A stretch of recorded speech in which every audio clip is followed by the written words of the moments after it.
Oke, Bapak Ibu, kita mulai kegiatan sore hari ini. Assalamualaikum warahmatullahi wabarakatuh. Waalaikumsalam. Bapak Ibu, terima kasih atas waktunya yang sudah meluangkan dengan sungguh luar biasa. Dan sebelum kita mulai kegiatan kita sore hari ini, mari kita baca basmalah bersama-sama. Bismillahirrahmanirrahim. Ya, Bapak Ibu, hari ini kita memasuki agenda untuk kegiatan EHT ini, maka saat ini akan hadir pemateri kita yang luar biasa yang akan membawakan sebuah materi dengan judul pengajaran yang sesuai dengan capaian dan tingkat kemampuan. Dan materi ini sungguh luar biasa menakjubkan Bapak Ibu. Nanti Bapak Ibu bisa menyimak dengan seksama dan jika kurang memahami nanti bisa ditanyakan kepada pemateri langsung. Tidak perlu berlama-lama lagi, kepada Bapak Patmadi waktu dan tempat kami persilahkan. Monggo Pak. Oke, terima kasih Pak Ahmad Ayat atas waktu yang telah dibagikan kepada saya. Assalamualaikum warahmatullahi wabarakatuh, Bapak Ibu sekalian yang dibagikan. Waalaikumsalam warahmatullahi wabarakatuh. Oke, seperti yang disampaikan oleh Bapak Moderator, Bapak Ahmad Ayat tadi, bahwa kali ini kita akan mempelajari topik yaitu pengajaran sesuai dengan kemampuan peserta didik atau yang biasa dikenal dengan teaching at the right level. Untuk itu, sebelum kita masuk ke sana, saya sharekan dulu materi yang akan kita bahas.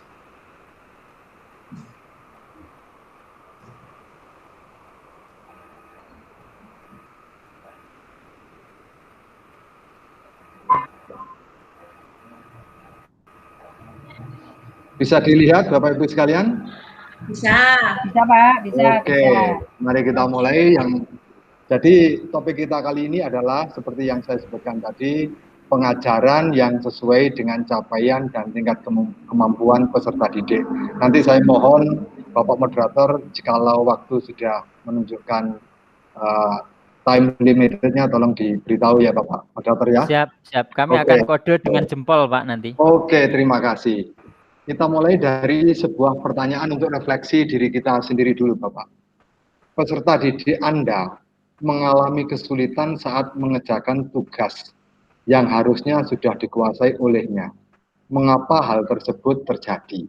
Nah, ini adalah gambaran yang biasanya ada di diri kita. Kadang-kadang kita kalau memberi tugas itu kok ada siswa yang tidak bisa atau belum bisa mengerjakan tugas yang kita berikan. Padahal menurut kita tugas itu harusnya sudah bisa dikerjakan oleh anak didik kita. Tapi di kenyataannya di kelas kita menemukan siswa kita itu belum bisa mengerjakan tugas yang harusnya sudah dikuasai oleh mereka. Nah, mengapa demikian nanti coba kita bongkar lewat penjelasan berikut ini.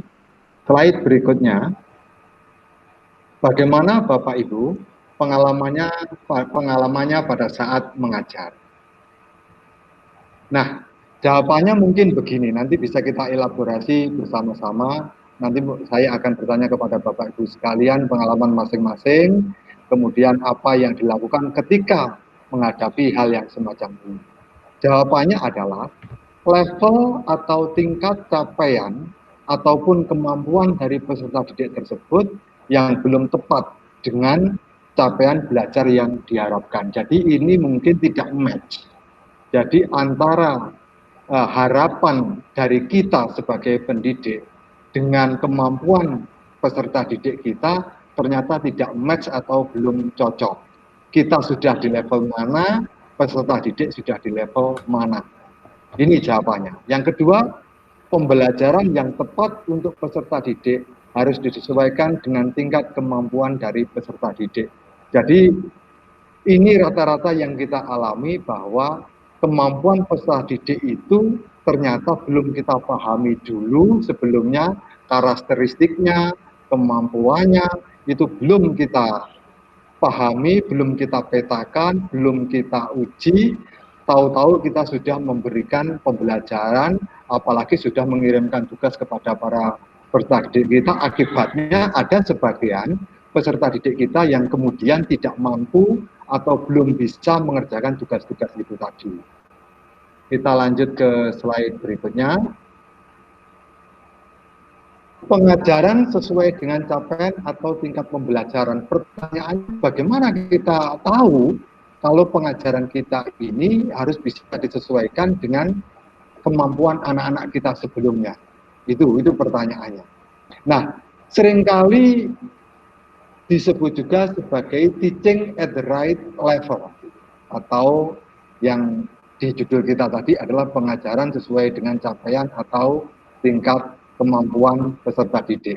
Selama kita mengajar, selama kita mendesain pembelajaran kita dan tidak sesuai dengan karakteristik, keunikan, kemampuan mereka yang berbeda-beda, maka desain pembelajaran kita pasti akan mengalami kendala-kendala di kelas atau di fakta yang demikian ini. Yang kedua, pendekatan pembelajaran itu tidak mengacu pada tingkat kelas.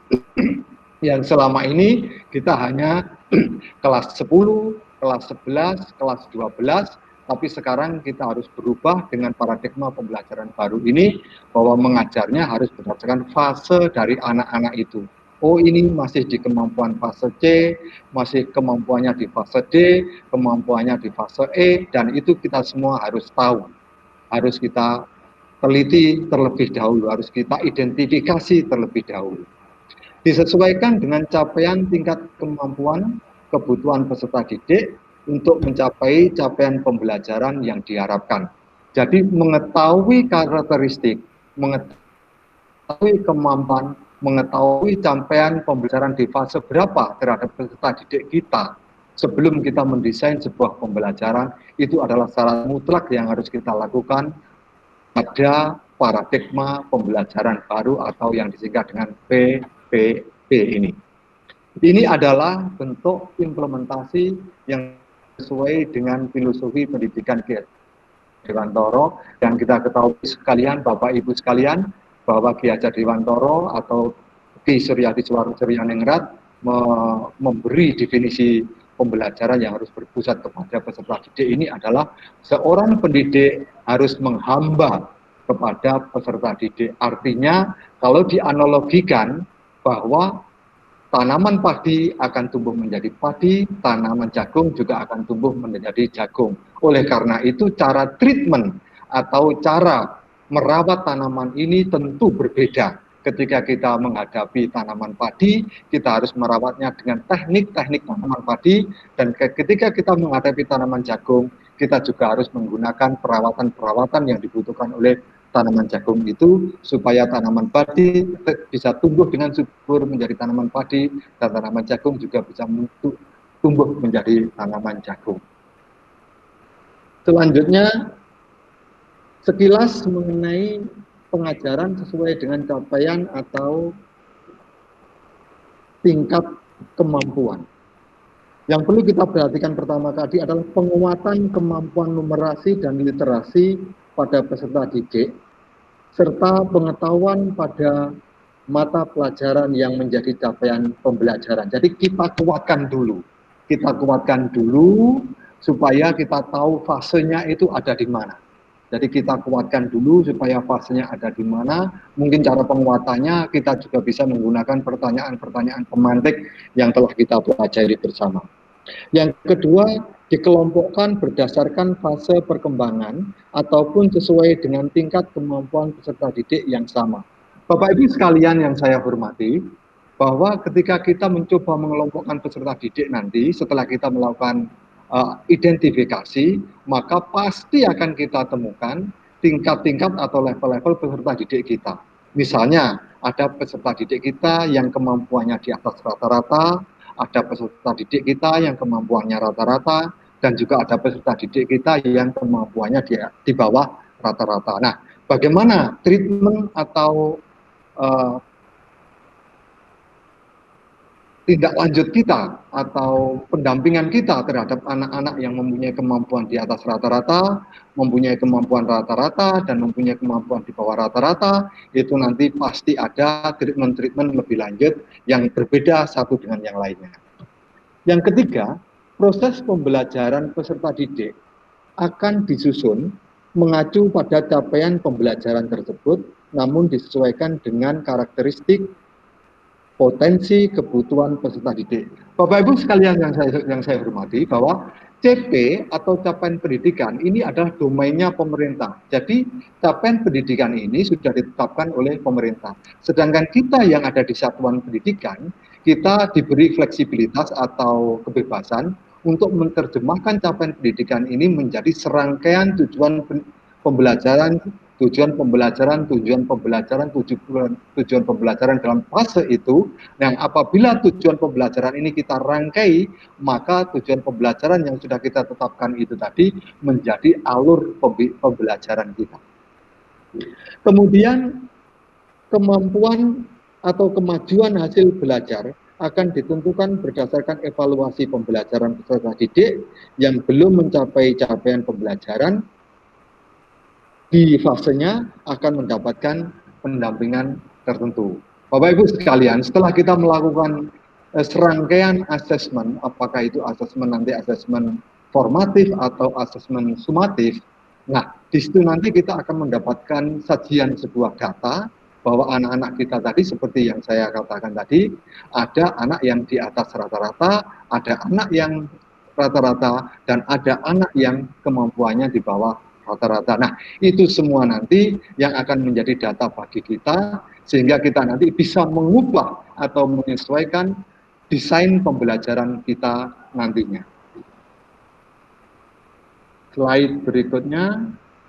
Nah, bagaimana tahapannya agar kita bisa mengetahui kemampuan, karakteristik, capaian pembelajaran dari peserta didik kita, maka ada 3 hal yang bisa kita simpulkan di sini. Yang pertama adalah asesmen itu sendiri, yang kedua adalah perencanaan, yang ketiga adalah pembelajaran.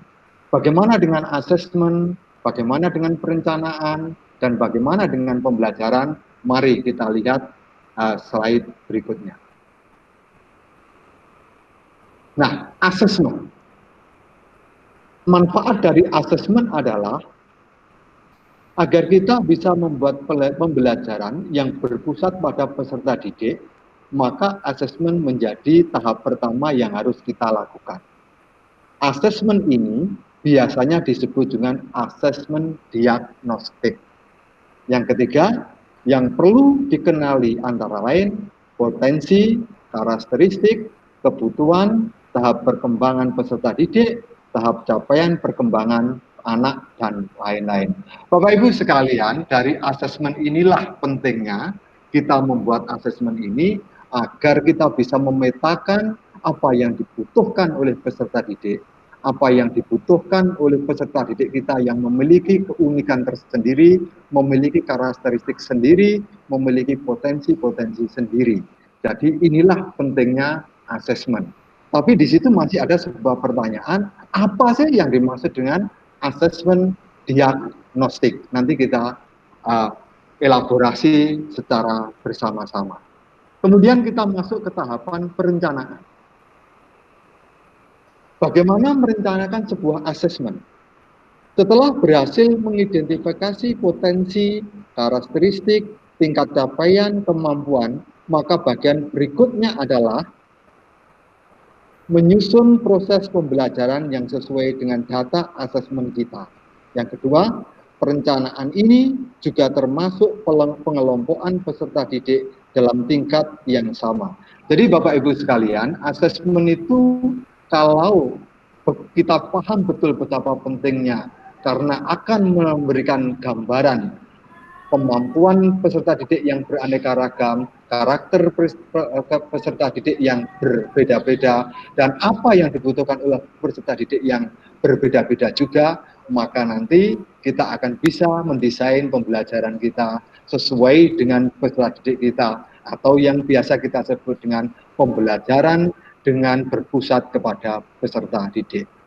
1 menit lagi. Oke, dengan penyusunan pembelajaran yang sesuai dengan capaian ataupun tingkat kemampuan peserta didik ini, maka kita menempatkan peserta didik sebagai pusat pembelajaran. Dan pembelajarannya, selama proses pembelajaran ini perlu dibuat adanya asesmen. Jadi Bapak Ibu sekalian, tolong kita mulai dari sekarang sering melakukan asesmen formatif dan asesmen formatif agar kelak asesmen sumatifnya berhasil dengan baik. Untuk penerapannya, lakukan pendekatan seperti ini. Ingat bahwa semua anak itu unik, tidak ada satupun anak yang sama, anak kembar pun mempunyai DNA yang berbeda, tentunya masing-masing anak mempunyai pendekatan yang berbeda pula. Apa yang dikenali terkait peserta didik juga beragam, tidak hanya terkait dengan gaya belajarnya saja, bisa berupa sesuatu sifatnya yang non-kognitif, kesejahteraan psikologi, ataupun kognitif. Jadi itu Bapak Ibu sekalian, pentingnya kita mengetahui dulu kemampuan peserta didik sebelum kita mendesain pembelajaran, sehingga kita bisa menjadikan teaching at the right level. Terima kasih atas waktunya. Saya Tepuk ucapkan tangan Bapak Ibu semuanya. Ya, terima kasih Pak Matmadi. Oke, itu luar biasa menjelaskan presentasinya, dan salut untuk Bapak. Dan di segmen berikutnya, Bapak Ibu, kita akan buka 2 pertanyaan untuk mematangkan diskusi kita pada kesempatan kali ini. Dari audien, dari siapa yang mau bertanya barangkali? Saya, Pak. Oke. Ya, Bu Kesi, Pak Ibu kami persilahkan. Saya tanya, Pak, apakah Pak Patmadi pernah mengalami siswanya itu tidak bisa mengerjakan tugas yang diberikan oleh Pak Patmadi? Terus apa yang dilakukan, Pak? Oke. Ya, terima kasih. Monggo Pak Matmadi, Terima bisa kasih dijawab. Bu Kesi yang super sekali. Jadi memang ini pengalaman saya pribadi. Sebelumnya saya memang selalu mendapati sebagian anak di kelas saya ini kok tidak bisa, kenapa ya?